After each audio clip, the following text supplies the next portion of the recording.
Hello friends, आज के इस वीडियो में हम लोग चर्चा करने वाले हैं पाइथागोरस प्रमेय के बारे में। पाइथागोरस प्रमेय क्लास 10th के विद्यार्थियों के लिए बहुत ही ज़्यादा इम्पोर्टेंट है, क्योंकि ये प्रमेय क्लास 10th के बोर्ड एग्जाम के दृष्टिकोण से हैं। तो चलिए इस प्रमेय को समझते हैं, देखते हैं और बनाने की कोशिश करते हैं। मान लीजिए ये एक समकोण त्रिभुज है। समकोण त्रिभुज का ये कोण 90 डिग्री है। 90 डिग्री कोण के सम्मुख भुजा को कर्ण कहते हैं और नीचे वाले भुजा को आधार। उसके साथ साथ इसे हम लंब कहेंगे।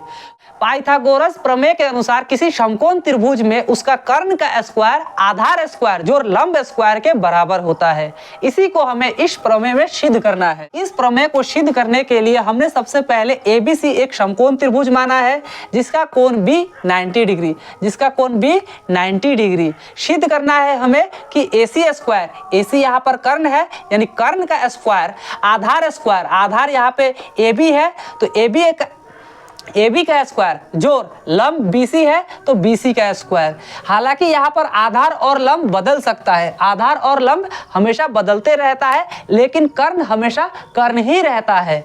इसके बाद इसे सिद्ध करने के लिए हमने एक रचना किया कि AC के ऊपर BD लंब डाल दिया। अब चलिए प्रमाण की ओर बढ़ते हैं। प्रमाण में हम सबसे पहले लिखते हैं कि त्रिभुज ABC और त्रिभुज ABD में, यानी जो बड़ा वाला त्रिभुज है उसमें और ये जो छोटा वाला त्रिभुज है इसमें हम लोग कुछ समानताएं देखते हैं। जैसे कि बड़े वाले त्रिभुज में कोण A और छोटे वाले त्रिभुज में भी कोण A दोनों समान है, अर्थात उभयनिष्ठ है, इसीलिए दोनों कोण आपस में बराबर होगा। साथ ही साथ बड़े वाले त्रिभुज में कोण B और छोटे वाले त्रिभुज में कोण ADB ये दोनों क्या है 90 डिग्री है, यानी कोण ABC बराबर कोण ADB बराबर 90 डिग्री। दोनों ही कोण 90 डिग्री है, इसीलिए दोनों ही कोण आपस में बराबर होगा। और जब किसी दो त्रिभुज में दो कोण आपस में बराबर हो तो वह त्रिभुज AA नियम से AA समरूपता कसौटी से समरूप होते हैं। और जब दो त्रिभुज समरूप होते हैं तो उनकी संगत भुजाएं समानुपाती होती है। अब जब दोनों ही त्रिभुज ABC और त्रिभुज ADB समरूप हो ही गया तो दोनों का भुजाओं का अनुपात भी समान होगा। इसीलिए हमने बड़े वाले त्रिभुज का कर्ण AC लिया और छोटे वाले त्रिभुज का कर्ण AB लिया, बराबर बड़े वाले त्रिभुज का लंब AB लिया और छोटे वाले त्रिभुज का लंब AD लिया। उसके बाद हमने इसे क्रॉस मल्टीप्लिकेशन कर दिया। AB गुना AB बराबर AB स्क्वायर, AC गुना AD बराबर AC गुना AD लिख दिया हमने यहाँ पर।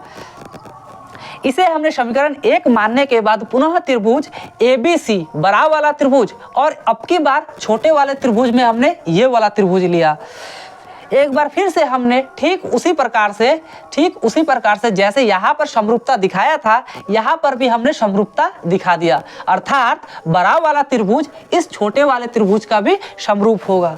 और जब दो त्रिभुज आपस में समरूप होते हैं तो उनके भुजाओं का अनुपात समान होता है। जब त्रिभुज BDC और त्रिभुज ABC समरूप हो ही गया तो यहाँ पर भी हम लिख सकते हैं जैसे बड़े वाले त्रिभुज में लंब BC बटा छोटे वाले त्रिभुज में लंब DC, उसी प्रकार बड़े वाले त्रिभुज का कर्ण AC और छोटे वाले त्रिभुज का कर्ण BC बराबर होगा आपस में। और जब हम इसे क्रॉस मल्टीप्लिकेशन करेंगे तो BC गुना BC स्क्वायर हो जाएगा और AC गुना DC आ गया। इसे हमने समीकरण 2 मान लिया। अब हम समीकरण 1 और समीकरण 2 को आपस में जोड़ देंगे। समीकरण 1 और समीकरण 2 को जोड़ने से हमें प्राप्त होगा समीकरण 1 का बायां पक्ष AC गुना AD प्लस समीकरण 2 का बायां पक्ष AC गुना DC। इसी प्रकार समीकरण A का दायां पक्ष AB स्क्वायर जोड़ समीकरण 2 का दायां पक्ष BC स्क्वायर हमने लिख दिया। दोनों समीकरण को जोड़ने के बाद हमें प्राप्त होता है यहाँ पर AC गुना AD जोड़ AC गुना DC बराबर AB स्क्वायर जोड़ BC स्क्वायर। यहाँ से हमने AC को कॉमन कर लिया तो बचा हमारा AD प्लस DC बराबर AB स्क्वायर जोड़ BC स्क्वायर।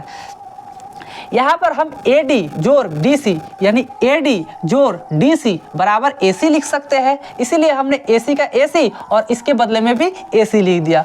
AC गुना AC मिलके AC स्क्वायर हो जाएगा और AB स्क्वायर जोड़ BC स्क्वायर यहाँ पर हमारा प्रूव हो गया। तो ये था हमारा पाइथागोरस प्रमेय जिसे हमने प्रूफ कर लिया। आई होप कि आपको ये प्रमेय अच्छे से समझ में आया होगा। अगर आपको समझ आया हो तो कमेंट कीजिएगा, नहीं आया हो तो भी कमेंट कीजिएगा। और हाँ, ऐसे ही और वीडियोस के लिए हमारे चैनल को सब्सक्राइब जरूर कीजिएगा। धन्यवाद।